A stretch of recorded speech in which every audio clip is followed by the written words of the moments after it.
Hey, Cook in the Kitchen here. I know I haven't put up a video for a little while. I've been very busy doing stuff.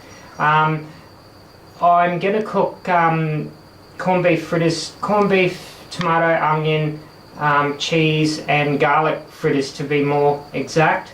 So I'm going to head over to the kitchen now and I'm going to get that done, and I've got some things to say when I get back, and I'll talk to you about that when I get back. Alright, it's me again. Like I said in the intro, I'm going to be doing some corned beef fritters for tonight. Now I've already done the pre-mix, the flour, the egg and the milk. So what we're going to need for this is half an onion, cheese and a tablespoon of avocado. And then I put in some tomato, and also you need probably about a half, or say about just under a half a kilo of corned beef, which we had corned beef for dinner last night and I just used the leftover corned beef. So what I'm going to do, I'll put everything in this mix here. I've got onion, and we got cheese,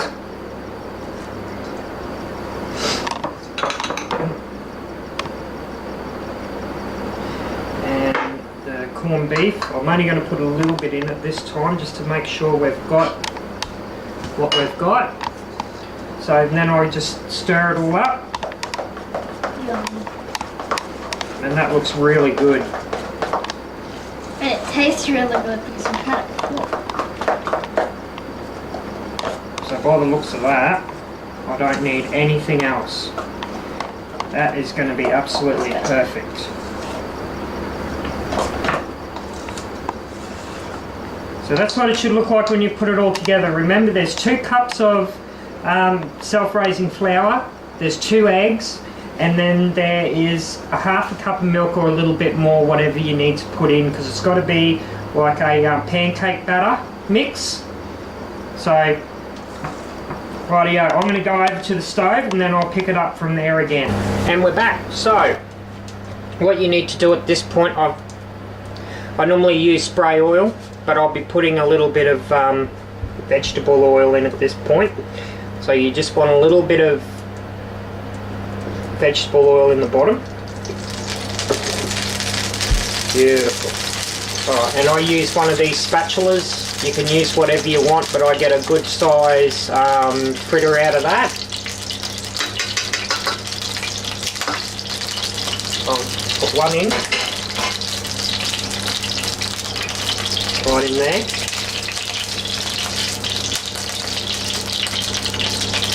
And I normally do 2 at a time, and if I've got a bigger pan I normally do 3 at a time. All depends on what you feel like doing, really. So I'm only going to do 2 at a time here.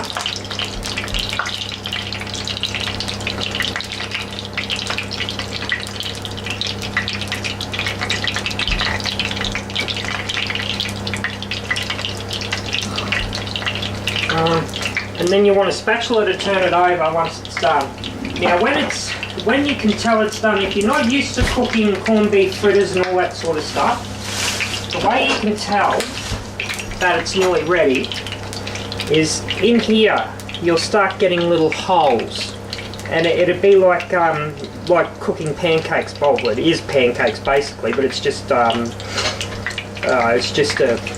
different sort of version. Like I don't know what they call it, but yeah. You start to get little holes in, that's how you can tell it's nearly ready. And I'll be back in a sec. Okay, now you can see the holes forming in here, and that means it's ready. Now I normally use my spatula for this, but because I haven't got my normal spatula tonight, I just use a spoon to help me flip it. And be very careful while you're flipping them, because the oil will spit up at you.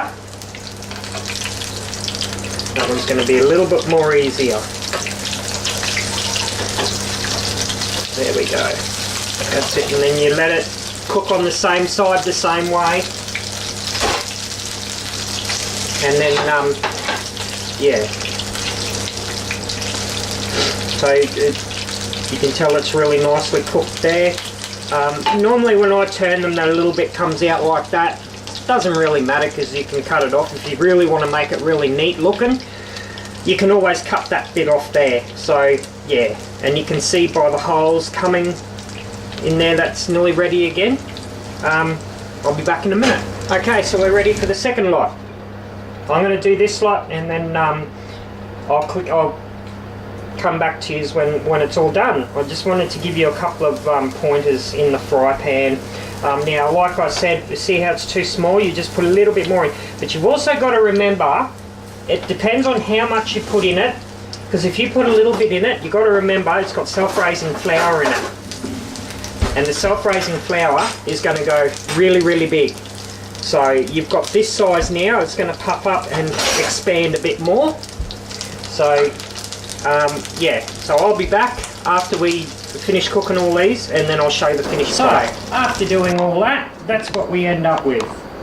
And they are my tomato, onion, garlic, cheese and corned beef fritters. Yeah, so like I said, be careful with the fry pan when you're flipping them because you can splash and burn yourself. Yeah, so I'm going to go back to the studio now and I'll talk to you in there a little bit more. Well, I hope that was delicious. It looked pretty good to me. Yeah, so I'm going to leave it there for now. And the special things I wanted to say, I wanted to thank everybody who's subscribed in the last 48 hours. It's been amazing. I've gone from 8 subscribers to 14 overnight, and that's just incredible. I wanted to thank everybody who subscribed to the channel. I won't let you down, I promise. Let me know what you want me to cook. Put a suggestion down in the comments and I'll be happy to cook whatever you want me to cook. If you've got trouble doing stuff, let me know and I'll show you how to do it properly. Yeah, so remember to subscribe for more content, give me a big thumbs up, and I'll leave it there.